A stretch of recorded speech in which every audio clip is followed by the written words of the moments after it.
తెలంగాణ రాష్ట్రానికి 5 రోజుల పాటు భారీ వర్ష సూచన ఉందన్నారు. తూర్పు మధ్య బంగాళాఖాతం, మయన్మార్ తీర ప్రాంతాల్లో ఉపరితల ఆవర్తనం ఏర్పడింది.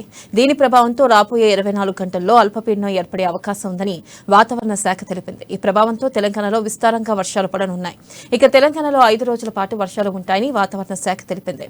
ఉరుములు, మెరుపులతో కూడిన వర్షాలు పడతాయని పేర్కొంది. పలు జిల్లాలకు భారీ వర్ష సూచన చేసింది.